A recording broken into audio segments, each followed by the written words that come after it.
Plant this small garden in August, and you could still be carrying fresh vegetables indoors in September, October, and November.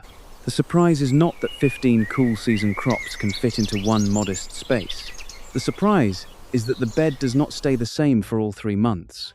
It changes every time you cut a leaf, pull a root, or open a strip of soil for the next sowing. That is how a small fall garden keeps producing without giving you one overwhelming harvest followed by weeks of empty ground. Many gardeners reach August, look at tired cucumbers, sprawling squash vines, or tomato plants slowing down, and assume the useful part of the season is almost over. In some gardens, that is exactly when the next productive season can begin. Radishes, arugula, leaf lettuce, spinach, mustard greens, bok choy, tatsoi, mizuna, kale, collards, Swiss chard, carrots, beets, turnips, and green onions do not all grow at the same speed, and that is their greatest advantage. We are going to use that difference instead of fighting it. The first group will give us quick leaves and roots. The second group will stay in the bed and feed us more than once. The third group will quietly build a later harvest below the soil. By the end, every crop will have a position, every position will have a purpose, and every early harvest will create room for something that follows it. Stay with me, because the final planting map is designed for a small raised bed.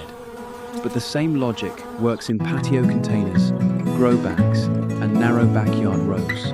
Before choosing the first seed, find the first expected frost date for your location. Do not use a national planting date as if Maine, Michigan, Texas, and Georgia share the same August. They do not. A gardener with an early frost may need to begin several crops at the start of August, use fast varieties, and harvest some plants young. A gardener in a long, hot southern season may need to wait for the worst heat to ease before sowing spinach or lettuce, even though the calendar already says August. Now look at the days to maturity printed on the seed packet.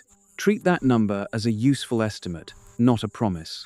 Seed companies usually count under favorable conditions, and fall crops enter a season of shortening days. As sunlight declines, growth can slow. Cool soil may help some crops taste better, but it can also stretch the calendar. Give yourself a safety margin, especially for carrots, beets, collards, kale, and full-size heads of bok choy. When the schedule becomes tight, baby leaves and smaller roots can still turn a late sowing into useful food. The bed needs 3 jobs.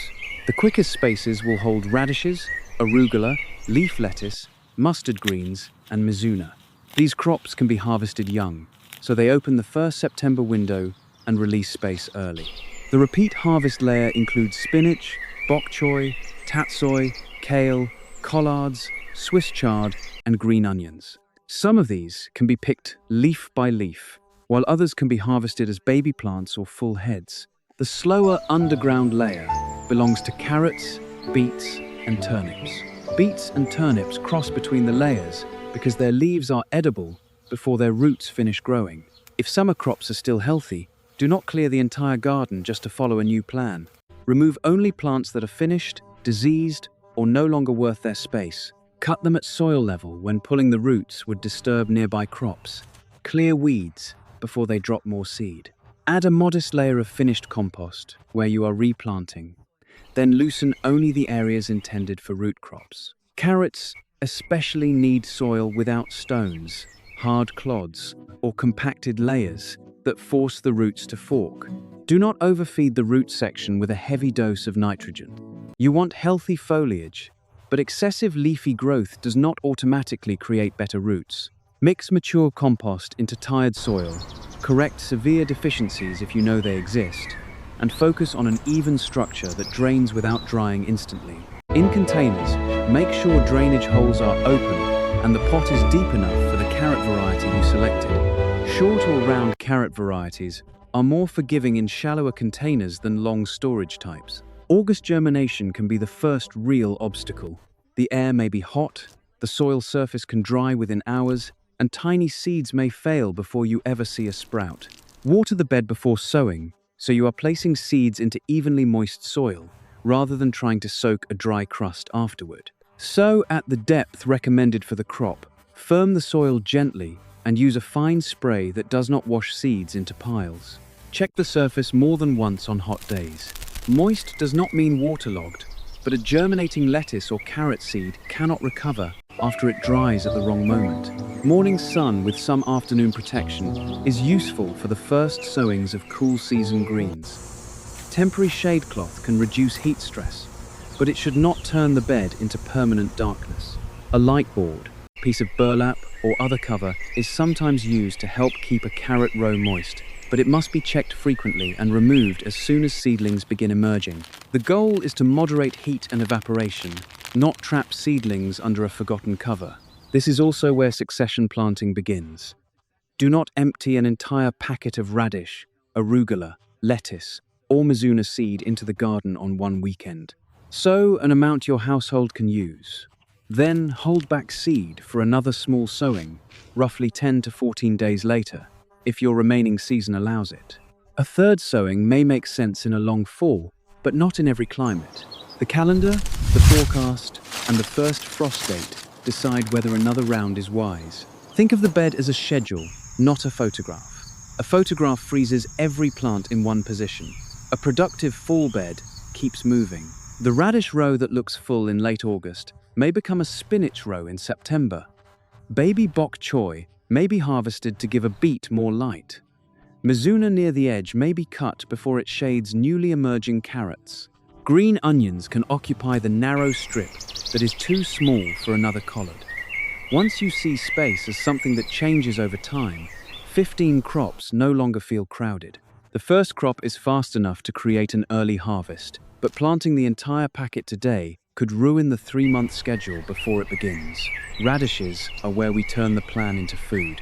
Radishes belong in the quick harvest layer because they are direct, visible, and easy to schedule in small batches. Sow them where the soil is loose and where you can pull them without disturbing a permanent carrot strip. Make a short row rather than a long one. Place the seeds with enough separation to reduce waste, and thin after emergence if the seedlings are crowded. A radish that has no room to expand may produce plenty of leaves and very little root. The temptation is to sow densely because the seeds are easy to handle and the row looks empty at first. Resist that temptation. Crowding reduces airflow, complicates thinning, and creates uneven roots. Use the thinnings as tiny edible greens only when they are clean and healthy. But do not let the possibility of eating thinnings become an excuse for careless spacing. A well-spaced row uses water and light more efficiently from the beginning. Keep moisture steady. A radish that swings between very dry soil and heavy watering can become coarse, split, or grow unevenly. Hot weather can also push flavor toward a sharper bite. In a warm August, morning sun and light afternoon protection may give the first sowing a better start. As nights cool, later sowerings often become easier to manage. The best harvest signal is not a fixed date. Watch the shoulders of the roots at the soil surface. Compare them with the expected size of the variety, and pull a sample before the whole row becomes oversized. Harvest only what is ready. If half the row has formed useful roots and the other half is smaller, take the larger radishes first. This creates space and reduces the pressure to harvest everything on one day. After the row is cleared, remove damaged leaves, level the soil, add a small amount of finished compost if the bed is depleted, and immediately decide what the row becomes next. In a cooling garden, spinach is a strong successor. In a warmer garden, another small radish sowing, arugula or green onions may fit the schedule better. The second crop is arugula, and its advantage is flexibility. You can harvest it as baby leaves, allow it to form a larger rosette, or cut selected outer leaves while the center continues growing. That flexibility makes arugula useful in gaps where a full-size cabbage would never fit. Sow it in a narrow band near the front of the bed, or between crops that will expand later. Avoid creating a carpet so dense that every seedling competes for the same inch of moisture. Arugula can taste strongly peppery in heat. Cooler weather often produces more tender growth and a milder balance, so do not judge the entire full crop by the first leaves produced during a hot week. If your August afternoons remain intense, give the seedbed light protection and pay close attention to moisture. Once the plants are established, gradually increase light rather than keeping them shaded longer than necessary. For a baby leaf harvest, cut above the growing point and leave enough healthy tissue for regrowth. Do not scrape the row down to bare stems. Another approach is to remove a few outer leaves from each plant. The choice depends on how quickly you need the space. If a nearby kale transplant is beginning to spread, you may take the arugula as a complete baby harvest and release that section. If the area is still open, selective cutting can provide another picking. Arugula also teaches an important succession lesson. The second sowing should not be automatic. Look at the first row. If germination was poor because the soil was too hot, correct the condition before repeating it. If the first row is thriving and your frost window remains generous, sow another short band. If flea beetles have covered the leaves with small holes, protect the next sowing early with an insect barrier placed before the pests arrive. A cover works only when it is sealed well and is not trapping insects underneath. Leaf lettuce is the third crop, and it may be the most tempting and the most frustrating August sowing on this list. The promise of tender salad leaves is strong, but lettuce seed can struggle when the seed zone stays too warm. That is why a planting date on a calendar is not enough. Use the actual conditions in your garden. If the soil is hot every afternoon, start a small tray in a cooler, protected location, or wait for a more favorable weather window. Northern gardeners may need to move quickly because fall arrives sooner, while southern gardeners can often delay the main sowing until the most punishing heat has eased. Choose leaf lettuce for this plan rather than depending on a large, perfect head. Leaf types let you harvest the outer leaves, take baby leaves, or cut the plant before it reaches full size. That gives the schedule more flexibility. Sow shallowly, maintain surface moisture, and avoid burying the tiny seed too deeply. A light cover of fine growing mix can help, but a thick layer may block emergence.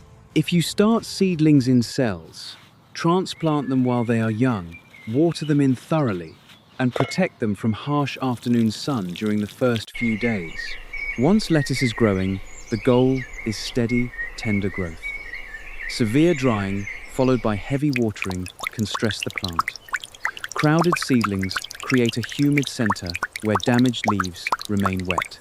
Thin enough to allow airflow, and remove leaves that are touching the soil and beginning to decay. When harvesting, take clean outer leaves without injuring the central growing point, or cut a small section as baby lettuce while leaving a neighboring section untouched for the following week. This is where the first major regional decision appears. In an early frost climate, a small August sowing may need to be protected and harvested young. In a hot southern climate, the first successful lettuce crop may not be the first crop you sow in August. You might reserve its space with a quick radish or a temporary arugula band, then plant lettuce after the soil cools. The bed remains productive because the space has a sequence rather than one fixed owner. Mustard greens are the fourth crop, and they bring faster, bolder growth. Young mustard leaves can be harvested for salads or cooking, while larger leaves become more substantial as the weather cools. Sow directly in a short band, or transplant small seedlings if you need to save time. As with arugula, decide early whether the goal is baby leaves, repeated outer leaf harvests, or mature plants. That decision controls spacing. If you want baby mustard, plants can stand closer and be harvested as a group before competition becomes severe. If you want larger leaves, thin more generously and leave the center of each plant intact. Take the outer leaves first. A clean cut above the growing point may allow some types to produce another flush, but recovery depends on weather, plant health, and how much tissue remains. Do not promise yourself unlimited regrowth from a plant that has been cut to the crown. Mustard greens attract their own set of problems. Flea beetles can pepper young leaves with holes, and caterpillars may arrive as the brassica season begins. Inspect the undersides of leaves instead of waiting for obvious damage. A lightweight insect barrier can protect seedlings if it is installed before pests are present and held above the foliage. Remove or vent it when temperatures underneath become excessive. The same material that blocks insects can create heat stress if it is used carelessly during a hot August afternoon. The flavor of mustard also changes with age and temperature. Tender young leaves are often milder, while older leaves and heat-stressed plants can taste stronger. That means harvesting stage is not only a scheduling decision, it is a flavor decision. If your household prefers mild greens, Sow smaller amounts and harvest earlier. If you enjoy robust cooked greens, allow selected plants more space and time. The fifth quick crop is mizuna. Its finely cut leaves make the bed look full quickly, but it can still be managed in a narrow front strip. Mizuna works well as a baby green, a cut-and-return crop when the center is protected, or a larger rosette if it has room. Sow a modest band instead of scattering seed through the entire bed. A defined strip is easier to water, thin, cover, and replace. When seedlings emerge, thin any tight clusters. Dense mizuna may look impressive for a short time, but the inner leaves can remain damp and weak. Give the plants enough air to dry after watering. Harvest with clean scissors above the lowest growing point, leaving healthy leaves in the center. For a lighter harvest, take the longest outer leaves. If the plants begin shading a slower crop, take a complete baby harvest and let the slower crop inherit the light. Mizuna can be sown again after 10 to 14 days if the first sowing is healthy and the remaining season is long enough. But remember the rule: succession is a response to conditions, not a ritual. If the forecast shows prolonged heat, wait. If the first frost is approaching quickly, use the remaining seed another season or sow for baby leaves under protection. Planting simply because 14 days have passed is not planning. Now picture the first September basket. It does not need to be enormous. A handful of radishes, a bowl of arugula, several lettuce leaves, a bunch of mustard greens, and a cutting of mizuna are already proof that the August garden is working. More importantly, the harvest has opened several small spaces. Those spaces are not failures. They are the engine of the next stage. Clear each harvested strip carefully. Leave nearby roots undisturbed. If the soil has settled, loosen only the surface, add a thin layer of finished compost and water before sowing again. Put a label with the crop and date so the bed does not become a memory test. One strip may receive spinach as temperatures cool. Another may receive a second radish sowing. A narrow edge may become green onions. The exact replacement changes by region, but the principle remains the same. These 5 crops can fill the first basket, but the next group is what keeps the garden useful after the quick harvests begin to disappear. With the first openings appearing in the bed, it is time to give more space to crops that can feed you more than once, and the first of them rewards patience with some of the most useful leaves of the cool season. Spinach is the 6th crop, but it is not always the 6th crop you should sow. In a garden where August soil remains very warm, spinach may germinate slowly, unevenly, or not at all. That is why it works so well as a successor to the first radish row. The radishes occupy the space while the heat begins to ease, and the spinach enters when the seed zone is more favorable. Prepare a fine, moist seedbed and sow a short row rather than a large block. Spinach seed is larger than lettuce seed, but it still needs consistent moisture during germination. If the soil surface forms a hard crust, emerging seedlings can struggle. A thin layer of fine compost or seed starting mix may help maintain a workable surface, but do not bury the seeds too deeply or leave them under a heavy mulch. In a cooler northern garden, you may sow spinach early enough to establish before hard cold. In a hot southern garden, the better decision may be to hold the seed until late August or beyond, depending on local conditions. The calendar is less important than the combination of soil temperature, daylight, and the frost window. If the planting is late, aim for baby spinach, instead of assuming every plant will form a large rosette. Harvesting spinach can be gradual. Take the oldest outer leaves and leave the center untouched, or cut baby leaves from a dense section while another section continues growing. Use clean hands or scissors and avoid working the plants when the leaves are wet, because damaged wet tissue is more vulnerable to disease.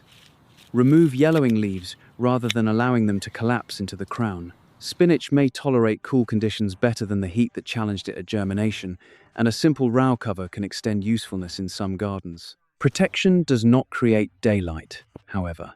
As the season advances, growth slows even when plants survive. That is why establishing a healthy root system early matters. A protected but tiny plant will not suddenly produce a full basket in November if it never gains size during the brighter weeks. Bok choy is the 7th crop. and it offers two different harvest plans. You can grow baby bok choy at closer spacing and remove the entire plant while it is compact, or space plants farther apart and allow them to form larger heads.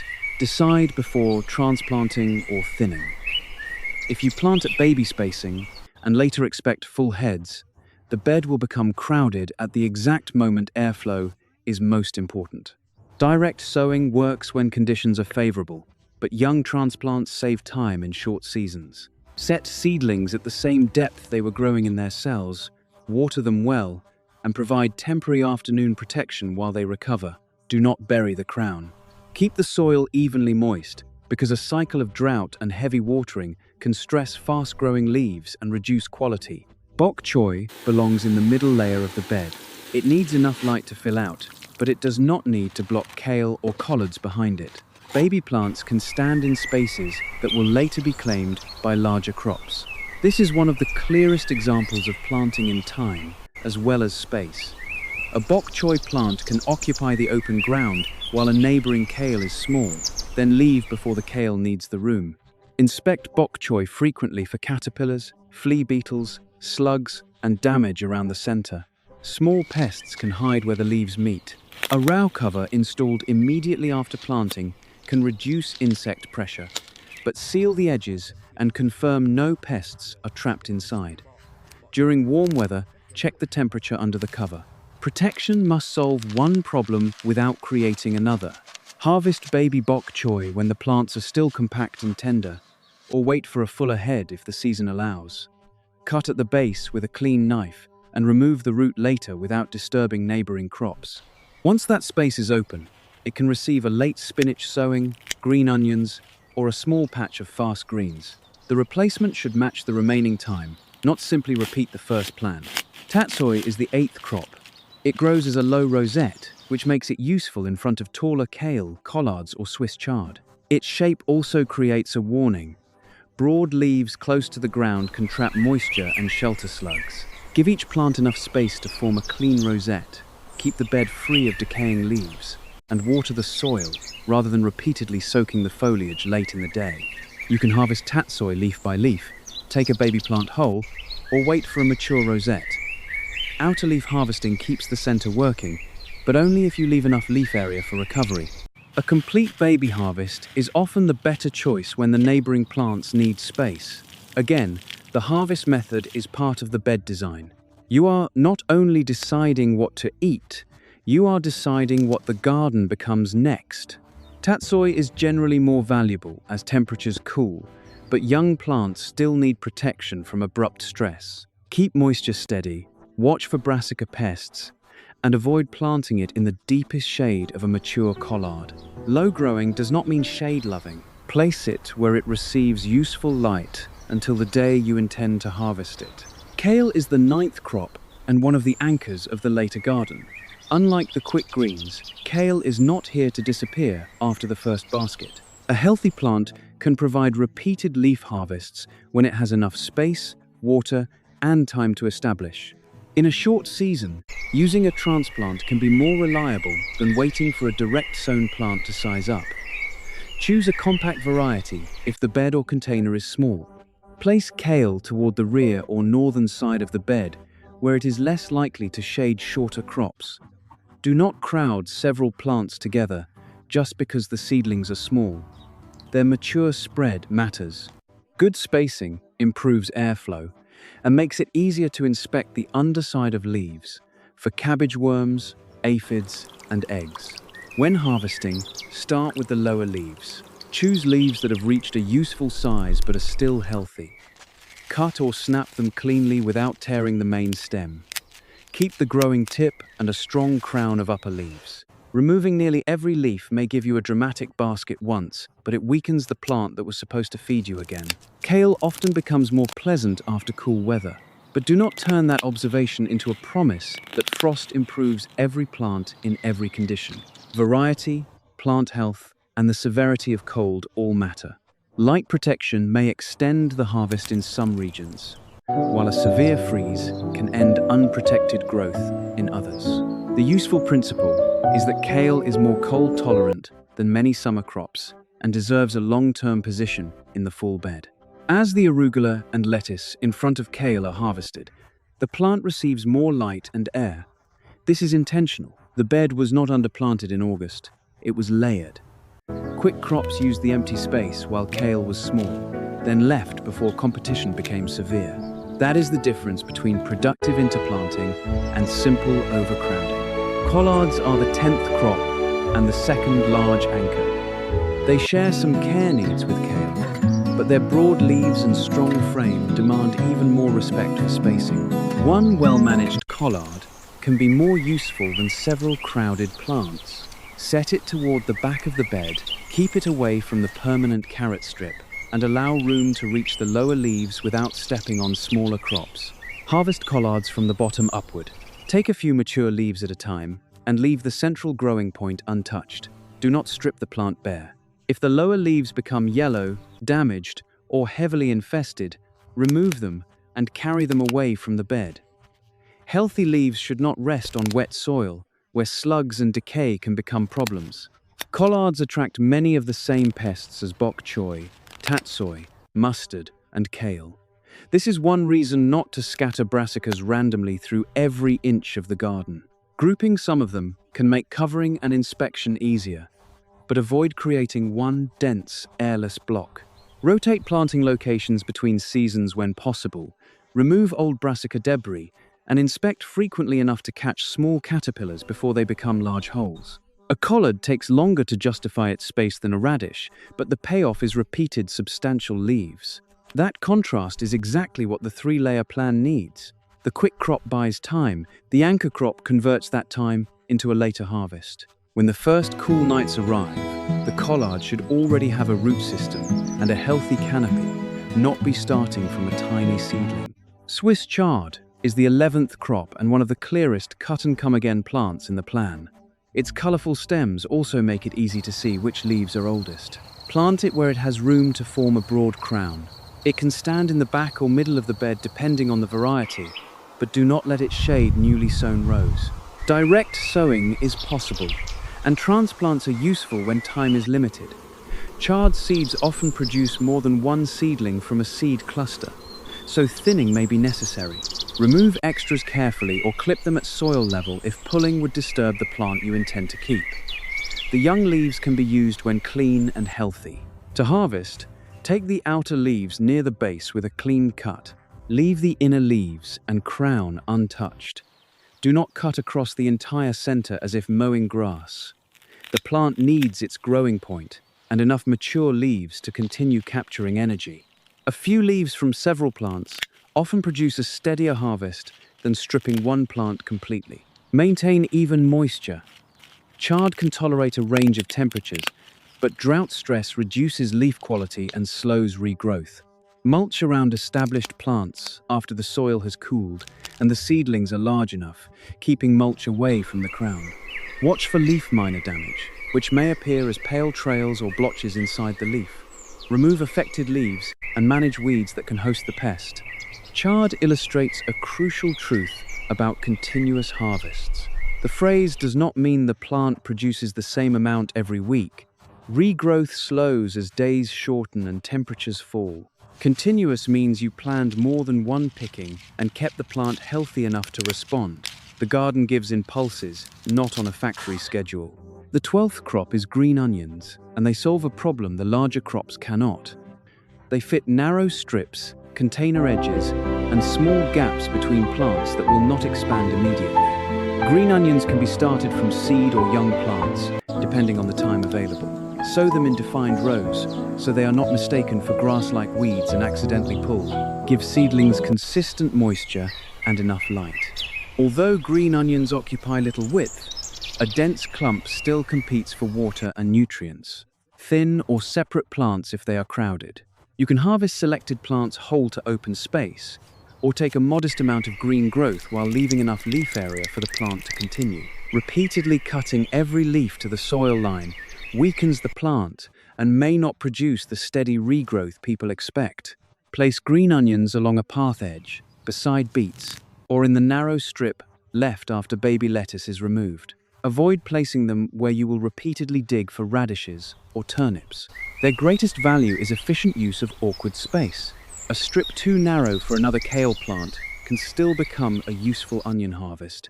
Now the middle of the video changes direction. Fast crops alone do not create a 3-month garden.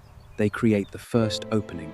The real system begins when every harvested row is assigned its next job before weeds, dry soil, or lost time take it back.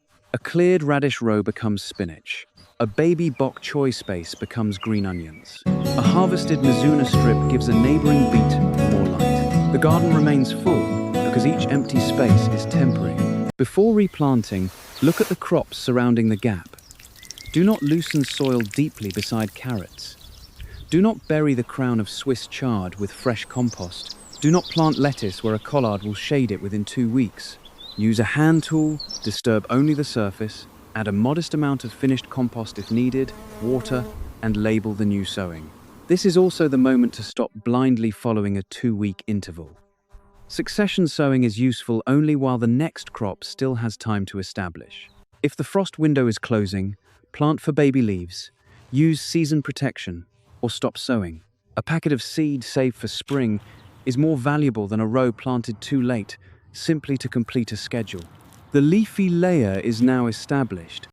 Kale, collards, and Swiss chard hold the back. Bok choy and tatsoi occupy the middle until harvest. Spinach enters the cooling gaps. Green onions use the edges. The next 3 crops stay underground longer, and one mistake made at sowing can remain hidden until the day you expect to harvest. Carrots are the 13th crop, and they demand a different kind of patience.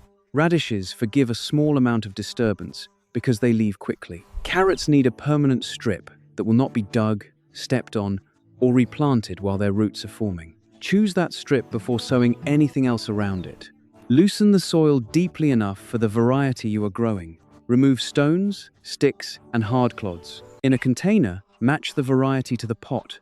A short, blunt, or round carrot can succeed in a shallower container where a long carrot would reach a hard bottom and deform. Make sure the mix drains, but do not use a texture so coarse that the surface dries before the seed germinates. Carrot seed is small and slow enough to test a gardener's attention. Sow shallowly in a narrow row, firm the soil gently, and water with a fine spray. The most important task is maintaining moisture in the upper layer without washing the seed away. On hot days, that may require careful checking more than once. A temporary breathable cover can reduce evaporation, but remove it as soon as seedlings begin to emerge. Check every day. A cover forgotten for several extra days can flatten or weaken the new plants. Do not use a thick mulch over the seed row before emergence. Mulch becomes useful later, once the seedlings are established and the soil has cooled. But tiny carrot shoots need a clear path to light. If a crust forms on the surface, soften it gently with mist rather than breaking it aggressively over the seedlings. Thinning is not optional when carrots emerge in a crowded line. If the roots remain packed together, they compete and twist. Thin in stages if necessary. When seedlings are very close, clip extras at soil level to avoid pulling and disturbing the roots you want to keep. Later, remove another round if spacing is still tight. Use clean thinnings when they are large enough, but protect the final stand. Carrots should not be planted in a strip that must be opened for another harvest. Pulling a neighboring turnip or digging compost into a radish row can damage unseen carrot roots. Mark the row clearly and treat it as permanent. Plant quick, shallow-rooted greens beside it, only if you can harvest them without disturbing the carrot zone. Do not judge the crop only by the leaves. A lush top does not guarantee a straight, well-sized root. Compaction, crowding, irregular moisture, excess nitrogen, and root damage may remain hidden until harvest. When the shoulders become visible, brush away a little soil and inspect the diameter of a sample. Harvest selectively rather than pulling the entire row because one carrot looks ready. Beets are the 14th crop, and they provide food above and below the soil. What looks like one beet seed is often a cluster that can produce more than one seedling. That is why beet rows frequently need thinning even when the seeds were placed carefully. Wait until you can identify the strongest seedlings, then clip or gently remove extras without damaging those you keep. The thinnings can become baby beet greens when they are clean, tender, and large enough to use. This creates an early harvest from a crop that is still building roots. But do not repeatedly remove most of the leaves from the beets you expect to form large roots. Leaves are the plant's energy source.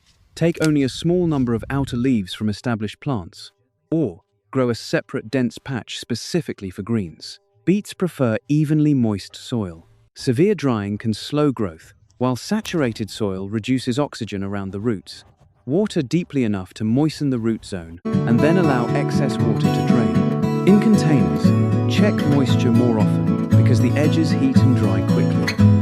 A light mulch around established plants can moderate the soil, but keep the crowns visible and free of wet debris. Place beets in the middle section of the bed where they receive good light, but do not interfere with the permanent carrot strip.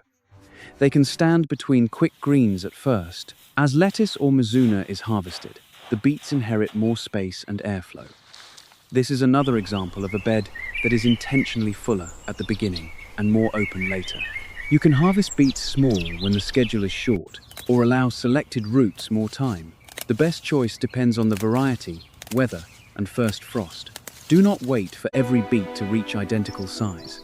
Pull the largest first, which gives smaller roots additional room. Use the leaves and roots promptly and leave the remaining plants undisturbed. Turnips are the 15th crop, and they complete the 3-layer system because both their tops and roots are useful. Direct sow them in loose soil. Place them where you can pull the roots without disturbing carrots, and thin early enough to give each root room. Like radishes, crowded turnips may produce an impressive canopy with disappointing roots. If your main goal is turnip greens, sow a separate short row more densely and harvest the leaves while tender. If your goal is roots, space the plants properly and take leaves sparingly. Removing too much foliage slows root development. A few outer leaves from a healthy plant may be reasonable, but stripping the crown defeats the reason you left the turnip in the bed. Maintain even moisture. Turnips that grow through prolonged stress may become tough or strongly flavored. Cooler weather often supports better quality, but do not leave mature roots in the ground indefinitely. Check a sample when the shoulders reach a useful size. Baby turnips can be harvested earlier, especially when the season is closing or the row is crowded. Turnips can be succession sown in climates with enough remaining time, but they should not be placed on the same automatic schedule as baby arugula. A late turnip intended for roots needs a wider window than a baby leaf crop. When time is limited, sow for greens or small roots, or stop. Every late season decision should match a realistic harvest stage. Now all 15 crops are in the system. The carrots hold a permanent strip. Beets and turnips occupy the middle, giving leaves before roots. Green onions fill narrow edges. Kale, collards, and Swiss chard form the long-lasting background. Spinach enters cooler openings. Bok choy and tatsoi bridge the quick and repeat harvest layers. Radishes, arugula, leaf lettuce, mustard greens, and mizuna create the first baskets and the first open spaces. Imagine the bed in late August. It appears busy, but the plants are not all competing for mature space at the same time.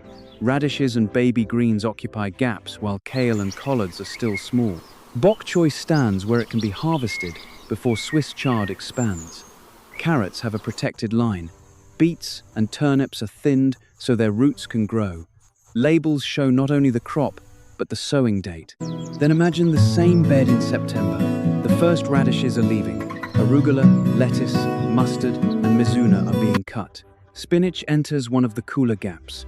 Green onions occupy an edge. Kale and collards receive more light. The bed does not look identical, but it remains productive. By October, the structure changes again. Bok choy and tatsoi may be reaching harvest size. Swiss chard, kale, and collards supply outer leaves. Beet and turnip greens add another option. Carrot tops mark the permanent strip. Some quick crops are in their second sowing, while others have ended because the remaining season is no longer long enough. By November, the exact picture depends on your region. In a protected northern bed, spinach, kale, collards, carrots, beets, turnips, green onions, or chard may remain useful. In a milder southern garden, several crops may still be actively growing, and later sowings may just be reaching their best stage. The calendar month is not the guarantee. The sequence is what gives you the opportunity. We now have all 15 crops, but the final result depends on where each one sits and what replaces it after the first harvest. Let us bring every crop together and turn this list into one practical 3-month planting map. Picture a small rectangular raised bed with the long side facing you. Put kale, collards, and Swiss chard along the back or northern edge, so their mature leaves are less likely to shade the shorter crops. Give each plant its adult spacing. In front of the anchors, create a middle zone for bok choy, tatsoi, beets, and turnips. Tatsoi stays low and should remain where it receives light. Beets and turnips can share this middle layer with quick greens early, but they must be thinned before their roots begin crowding. Reserve one undisturbed strip for carrots. Mark it clearly. Do not plan to dig through it when another crop is harvested. Along the outer edges, plant green onions in narrow rows. Use the front of the bed and temporary spaces between young anchor plants for radishes, arugula, leaf lettuce, mustard greens, and mizuna. Spinach can begin in a cooler protected strip or move into the first spaces released by radishes and baby greens. The first sowing is the foundation. Plant carrots, beets, and turnips early enough for your frost window. Set out established kale, collard, and Swiss chard transplants if your season is short, or direct sow where the climate gives them enough time. Add a modest first sowing of radishes, arugula, leaf lettuce, mustard, and mizuna. Place bok choy and tatsoi according to whether you want baby plants or larger heads. Start green onions along the edge. About 10 to 14 days later, evaluate instead of blindly repeating. Check germination, heat, pest pressure, remaining daylight, and the first frost date.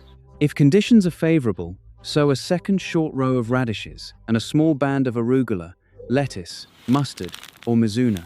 If the soil has cooled enough, add spinach. Do not repeat every crop. Repeat only the crops your household uses and the spaces your bed can support. A third sowing belongs only in a season long enough to finish it at a useful stage. In a short fall, that may mean baby greens under protection rather than another root crop. In a long southern season, the third sowing may become the strongest lettuce or spinach crop because it avoids the worst August heat. Succession planting is not one national calendar. It is a decision repeated with local information. Your September harvest should come from the fastest layer. Pull radishes selectively. Cut arugula, lettuce, mustard, and mizuna. Harvest baby bok choy or tatsoi where larger plants need space. Each time a patch opens, smooth the soil and assign its next crop immediately. A gap can receive spinach, green onions, or another small sowing of greens, but only when the remaining season supports it. In October, the middle and repeat harvest layers take over. Pick outer leaves from kale, collards, and Swiss chard without damaging their centers. Harvest bok choy and tatsoi at the stage you planned. Use beet and turnip greens selectively. Pull the largest beets or turnips first if they are ready. Continue harvesting spinach and green onions. The bed may contain fewer individual plants than it did in August, yet each remaining plant is larger and more productive. In November, work with the garden you actually have, not the garden promised by a generic chart. Check the weather, protect suitable crops before cold nights, and harvest vulnerable plants before damaging freezes. Carrots, beets, turnips, kale, collards, spinach, Swiss chard, and green onions may continue in many gardens, but their pace and survival vary by region. A cold frame or row cover can add protection, but it cannot replace sunlight or reverse severe cold. The most important measure of success is not the size of one basket. It is the number of useful harvest moments created from the same space. A few radishes in September, salad leaves the following week, bok choy in October, repeated chard and kale leaves, then carrots or turnips later can be more practical than everything reaching maturity at once. The secret is not planting more seeds on one August weekend. It is planting smaller amounts more than once, combining crops that move at different speeds, and giving every empty space its next purpose. Quick crops open the season. Repeat harvest crops carry it forward. Roots and cold-tolerant leaves complete the later baskets. Plant less at one time, plant more than one time, and your August garden can keep changing without stopping its harvest. When September turns into October, and October turns into November, the bed will not look the same, and that is the point. A productive fall garden is not a frozen arrangement of 15 plants. It is a living schedule in which every harvest makes room for the next one.